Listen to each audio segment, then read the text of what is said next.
നിങ്ങൾ ഈ വീഡിയോ കണ്ടോ? ഇതിന്റെ കമന്റ് ബോക്സിൽ കുറെ പേര് വന്നിട്ട് പറയുന്നുണ്ട് യുസേബിയോ. ഞാൻ നിങ്ങളോട് ഒരു കാര്യം ചോദിക്കാം, നിങ്ങൾ സത്യസന്ധമായിട്ട് പറയണം. ക്രിസ്ത്യാനോ എന്നൊരു പ്ലെയർ പോർച്ചുഗലിൽ വന്നില്ലായിരുന്നുവെങ്കിൽ ഈ രാജ്യം കളിക്കാനുണ്ടെന്ന് തന്നെ നിങ്ങൾ ശ്രദ്ധിക്കുമായിരുന്നു? ഒരു ഉത്തരവുള്ള ശ്രദ്ധിക്കില്ല. കാരണം റൊണാൾഡോ എന്ന് പറഞ്ഞൊരു പ്ലെയർ ഉണ്ടാക്കിയ ഒരു ലെഗസി ഉണ്ട്. അതുകൊണ്ട് മാത്രമാണ് പോർച്ചുഗൽ ഇപ്പോഴും ശ്രദ്ധിക്കപ്പെടുന്നത്. യുസേബിയോ എന്ന് പറയുന്നവർ എന്തുകൊണ്ട് പറയുന്നില്ല യുസേബിയക്ക് മുന്നോ ശേഷമോ ഒരു ക്വാളിഫിക്കേഷൻ പോലും കിട്ടിയിട്ടില്ല എന്ന്? പക്ഷെ റൊണാൾഡോയ്ക്ക് മുമ്പോ റൊണാൾഡോയ്ക്ക് ശേഷമോ ഉള്ള പോർച്ചുഗലിന്റെ സ്റ്റാറ്റസ് തന്നെ എടുത്തു നോക്കിയാൽ നിങ്ങൾക്ക് മനസ്സിലാവും ഈ മനുഷ്യന്റെ റേഞ്ച്. റൊണാൾഡോ വരും മുമ്പ് പോർച്ചുഗലിന് ഒരു മേജർ ട്രോഫി പോലും ഉണ്ടായിരുന്നില്ല. റൊണാൾഡോ വന്നതിന് ശേഷമോ യൂറോ കപ്പ്, നാഷൻസ് ലീഗ് എല്ലാം കിട്ടി. ഇത് മാത്രമാണ് ലോകത്തിലെ ഏറ്റവും കൂടുതൽ ഗോൾ സ്കോറർ, അത് പോർച്ചുഗലിൽ നിന്നായില്ലേ. ഇതുപോലെ ഒരുപാട് റെക്കോർഡുകൾ ഇതൊക്കെ പോർച്ചുഗലിന് കിട്ടിയതും പോർച്ചുഗൽ ശ്രദ്ധിക്കാൻ തുടങ്ങിയതും റൊണാൾഡോ വന്നതിന് ശേഷമാണ്. അതുകൊണ്ട് ആരും റൊണാൾഡോയുടെ ലെഗസി ഒന്നും ചോദ്യം ചെയ്യാൻ ഇവിടെ വരണ്ട.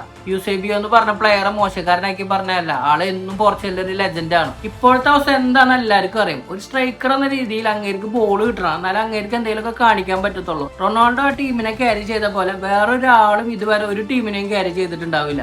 എന്നിട്ട് അങ്ങേർക്ക് കിട്ടുന്ന അവഗണന ഉണ്ടല്ലോ, ഇതൊക്കെ ഇപ്പൊ മെസ്സിക്കൊക്കെ കിട്ടണെന്ന് വെച്ചാൽ മെസ്സിയൊക്കെ എന്നേ വിരമിച്ചിട്ടുണ്ടാവും. പോർച്ചുഗൽ സ്വപ്നം പോലും കാണാത്ത നിലയിലാണ് പോർച്ചുഗൽ ഉള്ളത്. ഇപ്പോൾ ഒരു നല്ല ടീം എന്നുള്ള നിലയിലേക്ക് പോർച്ചുഗൽ ഉയർന്നു വന്നത് അത് റൊണാൾഡോ വന്നതിന് ശേഷമാണ്. ഹേറ്റേഴ്സ് ഒക്കെ അങ്ങേര് എത്ര താഴ്ത്താൻ ശ്രമിച്ചാലും അങ്ങേര് കയറി വരും, അതാണ് എനം. ഇനി അവസാനമായിട്ട് ഞാൻ നിങ്ങൾക്ക് ഒരു ഉദാഹരണം പറഞ്ഞുതരാം. നമ്മുടെ നാട്ടിലൊക്കെ അർജന്റീനയുടെയും ബ്രസീലിന്റെയും ഫ്ലെക്സിന്റെ നടുക്കെ ഒരു ഫ്ലെക്സ് വരുന്നുണ്ടെങ്കിൽ അത് പോർച്ചുഗലിലാണ്.